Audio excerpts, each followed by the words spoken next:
네, 안녕하세요, 여러분. 우리 2학기 첫 번째 수업에 이어서 이제 두 번째 수업이에요. 그래서 주제 2번, 조선시대와 친해지길 바래. 요거예요. 영강의 주제 2번이죠. 그래서 고려의 멸망과 조선의 건국, 그 큰 주제에서 이어서 가는 건데, 이번 주제 학습 목표는 결국 조선시대를 규정하는 성리학에 대해서 이해할 수 있는가? 이해할 수 있다 이거예요. 여러분 이걸 보고 성리학이 대충 이런 학문이구나. 그래서 성리학을 기반으로 한 조선사회의 특징은 이런구나를 여러분이 좀 아실 필요가 있다. 그래서 본격적으로 한번 볼게요. 그래서 유교와 성리학에 대해서 본 다음에 조선시대의 전반적인 어떤 국왕의 흐름을 또 살펴볼 거니까 참고하시면 될 것 같습니다. 자, 봅시다. 자, 유교. 그러면 지금 여러분 사실 고려시대에도 유교에 대해서 얘기가 좀 나왔었죠. 근데 그럼 유교가 무엇인가? 여러분 사실 1학기 때 이 부분에 대해서 쌤이 정확하게 설명 못 해준 것 같아가지고 조선시대 들어가는 겸사겸사 유교에 대해서 한번 제대로 짚어보려고 해요. 자, 구글에 선생님이 유교 풍습이라고 해서 한번 검색을 해봤어요. 그랬더니 뭐 이런 게 나와. 여러분이 알고 있는 유교의 이미지는 어때요? 이런 느낌 아닌가요, 여러분도? 뭐 유교하면 제사, 뭐 예의, 질서, 그러니까 우돌에 대한 예의나 뭐 이런 거 있잖아요. 뭐 뭐 이런 거 있죠. 뭐 그런 거라는 인식이 많을 거예요, 그렇죠? 근데 유교라는 게 지금도 남아 있으니까 여러분 중요하고 그래서 조선시대를 좀 배워야 되는 것도 있는데 유교란 게 과연 이런 것만 있는가? 그게 결코 아니라는 거예요. 그러니까 조선시대에 정치 이념으로 쓴 건데, 자, 그럼 유교란 도대체 무엇인가? 자, 여러분, 유교는 여기 오른쪽에 나와 있는 이 공자라는 분이, 창시한 학문이라고 하죠. 공자님의 말씀을 모은 거라고 할 수 있어요. 근데 이분이 많이 얘기했던 게, 뭐, 인의예지, 뭐, 극기복례, 뭐, 정명, 이런 거예요. 그러니까 뭐냐면, 인의예지는 뭔지 아시죠? 뭐, 어진 거. 사람의 어떤 그 근본적인 본성을 얘기하는 거야. 뭐, 어진 거, 그 의로운 거, 예의를 갖춘 거, 뭐, 지혜로운 거, 뭐, 이런 거 얘기하는 거고, 극기복례라는 건 뭐냐면, 여기서 나오는 요 기자는 자기를 얘기하는 거예요. 자기를 극복해서, 그 어떤 질서로 돌아가는 거거든요. 자기를 극복해서 어떤 사회 질서에 부합할 수 있는 사람으로 돌아간다. 뭐 이런 얘기를 한다고 볼 수 있고요. 그다음에 정명이란 건 뭐냐면 명이 여러분 원래는 이름 명자잖아, 그치? 그러니까 정명이라 함은 어떤 뭐랄까 이게 결국 그러니까 종합하다 보면 결국 이런 공자님의 말씀은 결국 뭐냐면 자기가 처한 곳에 도리를 다하라는 거야. 그러니까 자기가 위치한 어떤 사회적인 지위랑 신분이 있다는 거야. 명이 그런 걸 얘기하는 거예요. 그러니까 그런 거를 맞춰야 된다는 거예요. 정명은 그런 거예요. 그래서 유교에서 강조하는 건 이런 거야. 어떻게 보면. 그러니까 자기가 처한 어떤 지위가 있고 본분이 있어.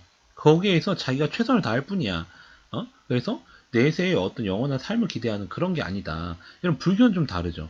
불교는 뭐 윤회사상 뭐 이런 것도 있고 하잖아. 그래서 죽음 이후에 그런 것도 막 고민하는 그런 게 불교라는 종교라면 유교는 철저하게 현재 중심주의예요. 그래서 지금 이 순간을 살아갈 때 나는 어느 위치에서 어떻게 살아야 되는가를 강조하는 그런 학문이라고 볼 수 있습니다. 자, 그런데 그럼 성리학은 또 뭐냐 이거야, 여러분. 성리학은 이 유교를 송나라 시기의 주자라는 여기 오른쪽에 나와 있는 이분이 좀 더 학문적으로 체계화한 거예요. 형이상학적인 학문으로 만든 건데 이 성리학의 핵심은 우주의 법칙과 인간의 심성을 탐구하는 거예요. 그래서 도대체 그게 뭐냐, 여러분 또 머리가 아플 수 있는데 성리학에서 얘기하기를 자연적인 올바른 이치, 그러니까 우주에는 보편타당한 어떤 이치, 법칙이 있다. 그게 곧 이라고 불려요. 이. 그리고 그런 이치에 따라서 그게 현상으로 표면화되는 게 있는데 그게 기라는 거야, 여러분. 근데 이건 우주적인 법칙인 거고, 그건 인간의 마음, 인간의 심성은 어떤가 봤을 때 어떤 이 우주적인 이치가 인간의 본성으로 내면하면 그게 곧 성이다라고 해요. 아까 얘기했던 인의 예지 같은 게 이런 성이라고 할 수 있는 거죠. 그리고 이런 성이 겉으로 드러난 건 정이라고 할 수 있어요. 일종의 감정 같은 거죠. 희노애락 같은 걸 얘기하는 거야. 그러니까 아까 나왔던 이 기에 빗대면 우주의 이는 인간의 성 같은 거고 우주의 기는 인간의 정 같은 거라고 할 수 있는 거죠. 그러니까 물론 이 부분은 연구하는 학파에 따라서 굉장히 많은 논의가 있지만 쌤이 여러분 최대한 이해하기 쉽도록 지금 전달해 주려고 하고 있는 거예요. 아무튼 뭐 성리학이 이런 건데, 근데 저런 성리학은 결국에는 어쨌든 봐봐 보시면 우주든 인간의 심성이든 근본적인 뭐가 있다는 거야. 그쵸? 그리고 거기서부터 뭔가 파생돼서 겉으로 드러낸다는 거야. 그렇기 때문에 이런 겉으로 드러나는 어떤 현상이 긍정적이고 좋게 가려면 어떤 그 근본적인 이치, 본성을 탐구해야 되는 거죠. 그래서 뭔가 근본적인 질서나 뭐가 있다는 걸 강조하는 게 여러분 유교나 성리학인 거야. 그래서 유교나 성리학은 어떤 질서를 강조하는 학문이에요. 그래서 왕들이 좋아하죠. 어떤 통치 규범으로서 너무 좋아요. 그리고 가족 내에서도 좋죠. 왜냐하면 아버지 중심의 가부장적인 어떤 가족 질서에도 딱 어울리는 그런 학문이거든요. 그러니까 당시 성리학의 관점에서는 왕을 중심으로 하는 어떤 국왕 중심의 국가, 그 다음에 가정 내에서는 아버지 중심의 가부장적인 어떤 그런 질서, 이런 거를 어떤 보편 타당한 이치라고 보는 거죠. 그래서 성리학은 가족 중심의 혈연 공동체, 국가 중심의 사회 공동체를 위한 윤리 규범으로서 어떤 조선 사회를 규정했죠. 그래서 이런 조선 내부적으로는 양반 중심의 신분 질서를 뒷받침해요. 그러니까 각자가 다 처한 어떤 사회적 지위가 있는 거야. 양반은 양반답게, 왕은 왕답게, 그다음에 양인은 양인답게, 천민 천민답게 생활해야 된다는 거죠. 그러면서도 왕은 왕답게 통치해야 되니까 왕이 왕답다. 이거는 유교 성리학에 있어서는 어떤 덕이 있고 어질고 그래야 돼. 그런 왕은 모름지기 신하랑 조화롭게 통치하는 왕도 정치를 해야 된다 이거죠. 그런 어떤 이념으로 작용을 했고요. 그 다음에 여러분 보시면 외부적으로는 이 유교라는 거 아까 얘기했지만 성리학이라는 건 어떤 보편타당한 이치가 있다고 했어요. 근데 이들은 보통 그런 보편타당한 이치에서 얘기하는 게 뭐냐면 큰 게 있고 작은 게 있어. 그럼 작은 게 큰 나라를 섬기는 게 맞다 이거야 보통은. 그쵸? 그래서 큰 나라한테 사대해야 되는, 그러니까 외부적으로 여러분 외교 정책에서 조선시대 초반에 특히 조선시대 초반에는 사대 교린이라는 외교 정책이 있어요. 여기 나온 것처럼. 여러분 특히 이 사대라는 표현이 앞으로 자주 나올 텐데 이게 좀 어려울 수 있어. 그러니까 여기 사대한다는 외교 정책은 작은 나라가 큰 나라를 섬긴다라는 그런 정책이에요. 그렇죠? 이런 거 다 결국에는 대의 명분을 중시하는 거예요. 그러니까 다 어떤 명분에 따라서 움직여야 된다. 실리도 실리지만 어떤 나라가 우리 도와줘? 그러면은 우리도 그에 합당하게 대응해서 우리도 뭔가를 도와줘야 이치에 맞는 거고, 섬겨야 되고 은혜를 갚아야 되고 뭐 이런 거 있잖아요. 그런 외교 정책에 영향을 많이 미치죠. 그래서 이런 성리학은 조선시대를 운영하는 데 있어서 가장 근본적인 어떤 사상, 이념이었고, 여러분 앞으로 우리가 조선시대 배울 때 곳곳에서 이런 성리학에 의한 많은 갈등, 어떤 정책 결정, 그런 게 있을 거예요. 여러분 그런 걸 보시게 될 거예요. 그래서 이런 성리학이란 학문이 주도했던 이 조선이라는 나라, 이 조선이라는 나라를 이끌었던 왕들에 대해서 한번 전반적으로 훑어보는 시간을 지금부터 잠깐 갖겠습니다, 여러분. 그래서 조선시대 국왕을 여러분 영상을 통해서 잠깐 프리뷰를 할게요.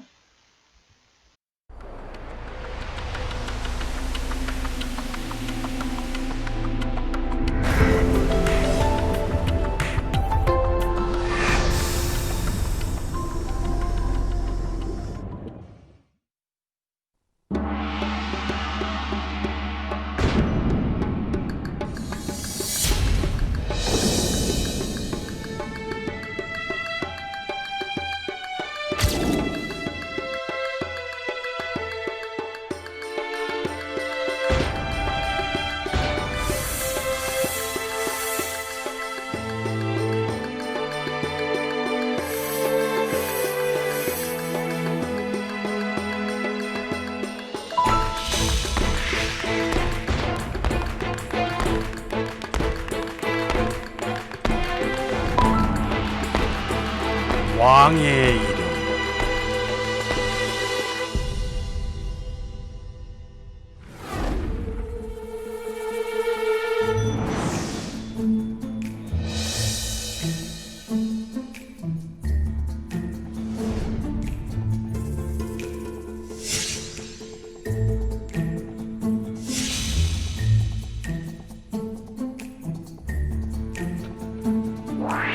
묘호.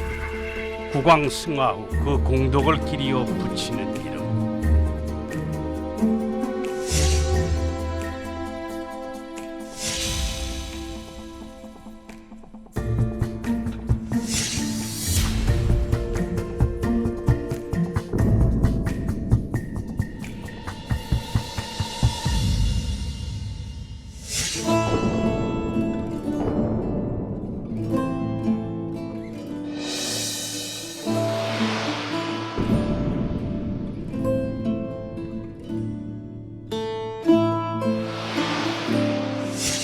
나라를 연 임금은 조라고 한다.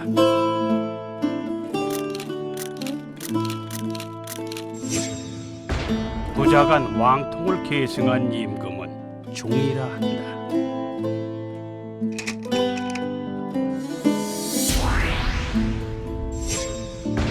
세자가 아닌 자가 왕이 되면 조, 세자가 계승하면 종이라 한다.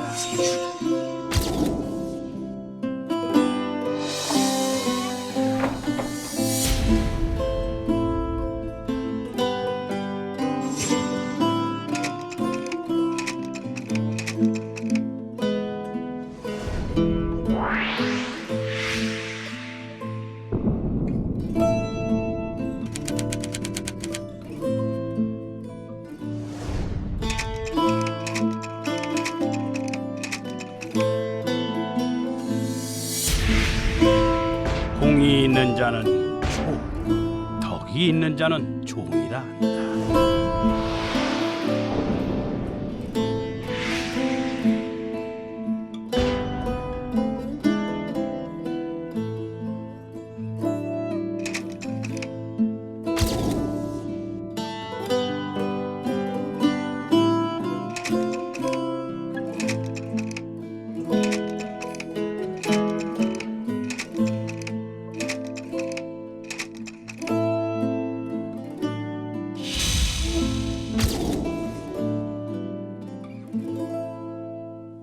계승하는 임금은 백세에 빛나는 공덕이 있더라도 종이라 하지 조라 하지 아니합니다.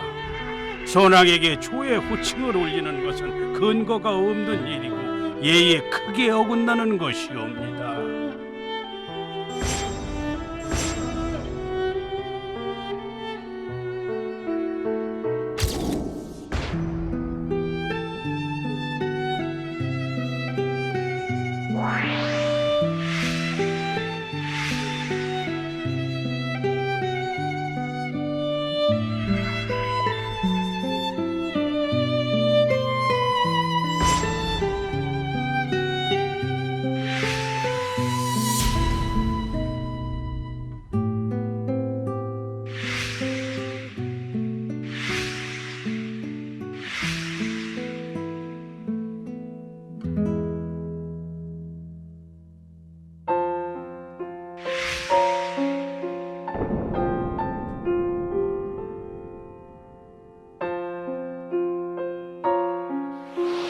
고대에 불리는 왕의 이름 묘호.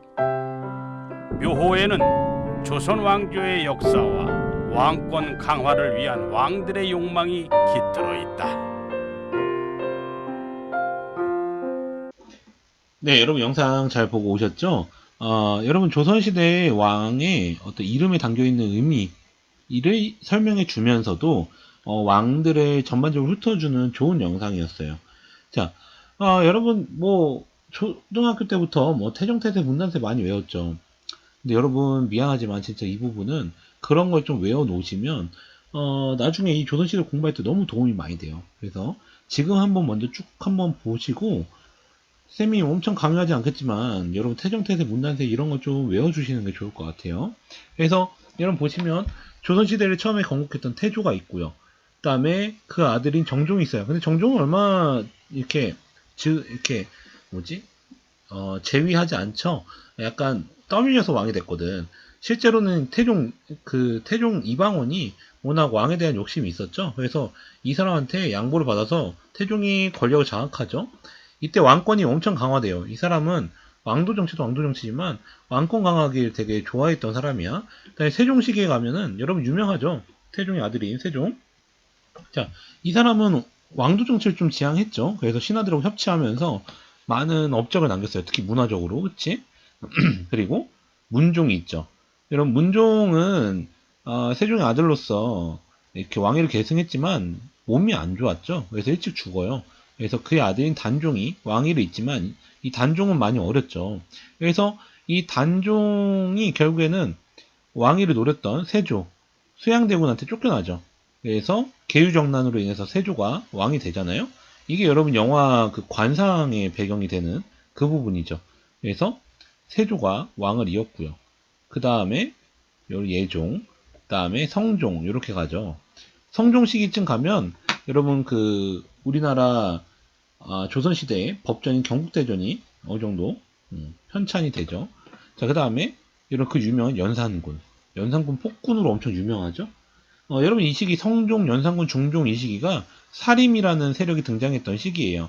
여기가 좀 어려울 수 있어. 그래서 참고로 시기적으로 요쯤이라는 걸 아시면 돼요. 성종, 연산군, 중종 시기가 사림과 홍구의 대립, 특히 사림 내부에서 많은 그 정권 진출에 노력을 했던 그런 시기라고 보시면 되고요. 자, 중종 시기가 있고요. 그 다음에 인종, 명종 이렇게 가는데 자, 이 시기쯤 가면 이제 여러분 살인파가 정권을 좀 장악해서 붕당을 형성하기 시작하는 그런 상황이에요. 붕당이라는 개념도 조만간 기본 강의에서 얘기를 하게 될 거고요. 이 시기쯤 가면 이제 내부적으로는 정치적으로는 붕당이 이제 형성되고 외부적으로는 이제 일본이 외나라가 내부를 통일하고 우리나라를 쳐들어오는 그런 시점이죠. 그래서 여러분 알다시피 선조 시기 임진왜란의 시기죠. 그렇죠? 광해군 이렇게 해가지고 그 다음에 선조가 물러나고 광해군이 즉위했는데 광해군은 군이죠. 그러니까 물론 이렇게 쫓겨나는 왕이에요. 근데 이 사람은 아까 연산군하고는 좀 다르게 어, 외교 정책 내부적으로는 물론 약간 패륜적인 행동을 하긴 했어요. 근데 그것도 물론 꼬투리 잡을 만한 일이었고 외부적으로는 외교 정책에서 많이 양반들의 반발을 샀죠. 왜냐면 이때 중립외교란 걸 했거든. 그러니까 이 시기 가면은 선조 시기에 여러분 임진왜란 겪으면서 명나라가 우리나라 도와주다가 많이 국력을 잃어요. 그런 다음에 북방에서 오랑캐인 청나라가 여진족이 나라를 세워요. 그래서 청나라가 굉장히 강력해지는 상황이 되거든요. 이 시기예요, 그게. 근데 광해군은 이 시기 이때 보통 성리학적 질서에 따르면 기존의 오랑캐 말고 중화 그런 중국의 근본적인 어떤 세력을 지지하는 게 맞거든. 그래서 명나라가 한족이란 말이야. 그래서 명나라를 원래 사대하는 게 맞는데 그리고 우리나라를 도와줬잖아 임진왜란 때. 그래서 많은 양반 사대부들은 선조 시기를 겪은 양반 사대부들은 명나라를 도와줘야 된다 뭐 이런 입장이라고 한다면 광해군은 좀 달랐어요. 미리 얘기하면 광해군은 당시에 청나라가 점점 급부상하고 있는 상황인 걸 알기 때문에 중립 외교를 하려고 했죠. 중간에서 어느 누구의 편도 들지 않으면서 실리를 쌓으려고 한 건데 결국 근데 요 외교 정책 때문에라도 이 사람 쫓겨나죠. 그래서 인조가 반정을 일으켰어요. 반란을 일으켜서 권력 장악했죠. 그래서 인조가 권력을 이었고요. 그 다음에 인조 시기에는 여러분 알다시피 호란이 일어나죠. 그러니까 왜냐면 인조는 여러분 미리 얘기하면 광해군이 중립외교 했는데 그걸 반대해서 뭐라 했잖아. 그러면 인조라는 왕은 어떻게 해야 되냐면 청나라를 계속 반대할 수밖에 없어요. 근데 이 시기에 외교적인 상황은 청나라가 점점 커지고 명나라가 약해지는 상황인 거야. 자, 이런 상황에서 인조는 계속 명나라만 사대하고 청나라를 반대해. 그럼 청나라 입장에서 우리나라 한번 혼쭐 내러 오겠죠? 그게 호란인 거야, 여러분. 그래서 인조 때 엄청 혼쭐이 나죠.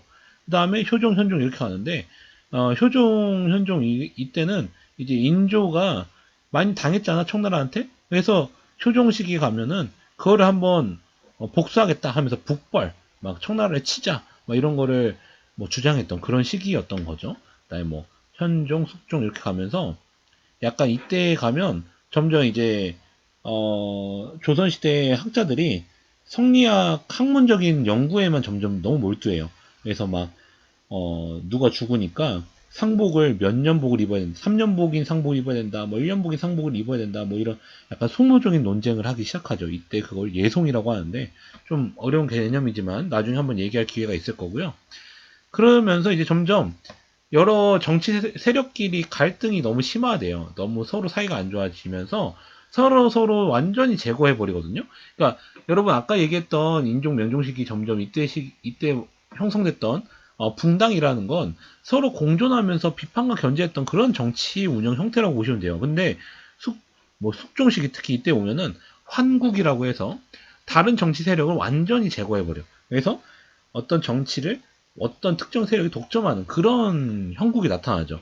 이렇게 되니까 경종 영조 와서 영조 시기에 탕평이라는 걸 실시하죠. 그래서 왕이 중심돼가지고 다양한 정치 세력을 고르게 등용하는 그런 정책을 하는 거예요. 근데 그런 와중에 여러분 그 유명한 사도세자의 죽음이 있죠. 그러니까 사도세자는 약간 영조 그 자기 아버지랑 약간 노선이 좀 달랐던 사람이라서 영조는 탕평정치, 왕중심 탕평정치를 계속 유지하기 위해서 이 사도세자를 뒤주에 가둬서 죽여버렸죠. 그 다음에 그 손자였던 정조가 왕위를 계승해요. 정조도 근데 어쨌든 자기 할아버지의 정책이었던 탕평정치를 유지하죠. 근데 나중에 이 부분 얘기하겠지만 탕평정치는 왕한테 굉장히 의존했던 그런 공존정치예요. 그러니까 왕이 죽으니까 그 다음에는 왕이 좀 어린 왕이 즉위하거든요. 그러니까 이 어린 왕을 좌지우지해요. 그 주변 친척들이. 그래서 이때부터를 세도정치라고 하죠. 순조, 헌종, 철종 이 시기를. 그래서 세도정치 시기에는 왕권이 많이 약화되면서 조선시대의 많은 백성들이 혼란하고 고통을 겪는 시기가 나타나게 되는 거죠. 그 다음에 그 이후에 흥선대원군 이후에 고종부터는 이제 근현대사 3학년 때부터 배우게 될 거예요. 그래서 우리가 이 조선시대 국왕에 대해서 한번 간단하게 프리뷰를 해봤습니다. 그래서 우리 영강은 여기까지예요. 그래서 여러분 조선시대의 기본적인 사상적인 특징을 봤고요. 그 다음에 조선시대 국왕의 흐름을 조금 봤습니다. 이제 다음 시간부터는 본격적으로 태조 이성계부터 한번 알아보도록 하겠습니다. 여러분 수고했습니다.